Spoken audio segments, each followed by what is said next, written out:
পরম করুণাময় ও দয়ালু আল্লাহর নামে শুরু করছি। সূরা আল বাকারা, বাংলা অর্থ। আয়াত সংখ্যা 280। আর যদি সে অসচ্ছল হয় তাহলে সচ্ছলতা আসা পর্যন্ত তার অবকাশ রয়েছে, আর সাদাকা করে দেওয়া তোমাদের জন্য উত্তম যদি তোমরা জানতে। আয়াত সংখ্যা 281। আর তোমরা সেদিনের ভয় করো যেদিন তোমাদেরকে আল্লাহর দিকে ফিরিয়ে নেওয়া হবে। অতঃপর প্রত্যেক ব্যক্তিকে সে যা উপার্জন করেছে তা পুরোপুরি দেওয়া হবে, আর তাদের জুলুম করা হবে না। আয়াত সংখ্যা 282।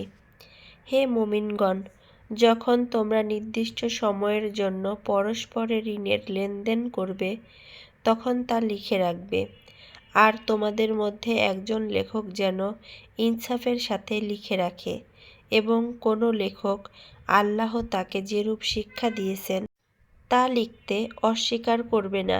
সুতরাং সে যেন লিখে রাখে, এবং যার ওপর পাওনা সে ঋণগ্রহীতা যেন তা লিখিয়ে রাখে, আর সে যেন তার রব আল্লাহর তাকওয়া অবলম্বন করে এবং পাওনা থেকে যেন সামান্যও কম না দেয়।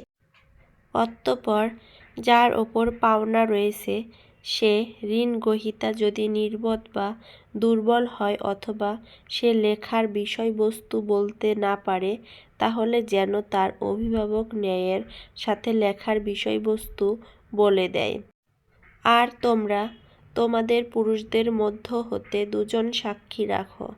অতঃপর যদি তারা উভয়ে পুরুষ না হয়, তাহলে একজন পুরুষ ও দুজন নারী, যাদেরকে তোমরা সাক্ষী হিসেবে পছন্দ করো, যাতে তাদের নারীদের একজন ভুল করলে অপরজন স্মরণ করিয়ে দেয়।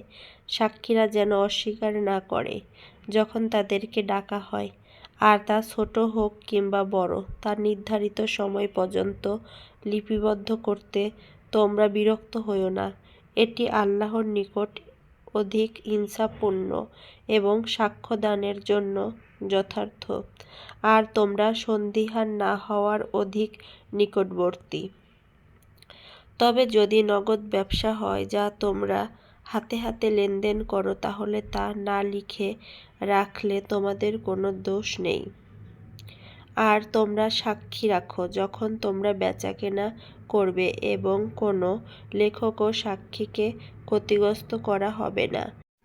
আর যদি তোমরা করো তাহলে নিশ্চয় তা হবে তোমাদের সাথে অনাচার। আর তোমরা আল্লাহর তাকওয়া অবলম্বন করো, এবং আল্লাহ তোমাদেরকে শিক্ষা দেবেন, আর আল্লাহ সব বিষয়ে সম্যক জ্ঞানী। আয়াত সংখ্যা 283। আর যদি তোমরা সফরে থাকো এবং কোনো লেখক না পাও, তাহলে হস্তান্তরিক বন্ধক রাখবে। আর যদি তোমরা একে অপরকে বিশ্বস্ত মনে করো, তবে যাকে বিশ্বস্ত মনে করা হয় সে যেন স্বীয় আমানত আদায় করে এবং নিজ রব আল্লাহর তাকওয়া অবলম্বন করে। আর তোমরা সাক্ষ্য গোপন করো না, এবং যে কেউ তা গোপন করে অবশ্যই তার অন্তর পাপী। আর তোমরা যা অবলম্বন করো আল্লাহ সে ব্যাপারে সবিশেষ অবহিত। আয়াত সংখ্যা 284। আল্লাহর জন্যই যা রয়েছে আসমান সমূহে এবং যা রয়েছে জমিনে। আর তোমরা যদি প্রকাশ করো যা তোমাদের অন্তরে রয়েছে, অথবা গোপন করো, আল্লাহ সে বিষয়ে তোমাদের হিসাব নেবেন।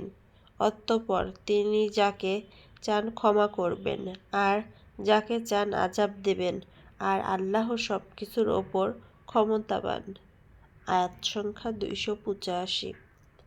রাসূল তার নিকট তার রবের পক্ষ থেকে নাজিলকৃত বিষয়ের প্রতি ঈমান এনেছে, আর মুমিনগণও প্রত্যেকে ঈমান এনেছে আল্লাহর ওপর, তার ফেরেশতাকুল, কিতাবসমূহ ও তার রাসূলগণের ওপর। আমরা তার রাসূলগণের কারো মধ্যে তারতম্য করি না। আর তারা বলে, আমরা শুনলাম এবং মানলাম। হে আমাদের রব,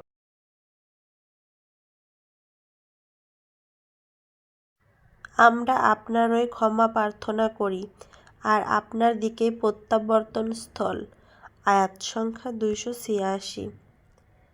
আল্লাহ কোনো ব্যক্তিকে তার সামর্থ্যের বাইরে দায়িত্ব দেন না।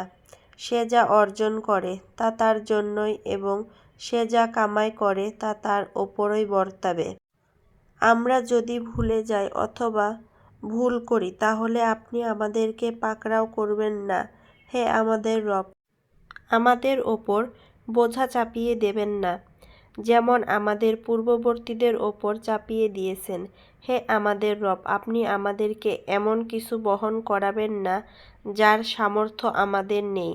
আর আপনি আমাদেরকে মার্জনা করুন এবং আমাদেরকে ক্ষমা করুন আর আমাদের ওপর দয়া করুন।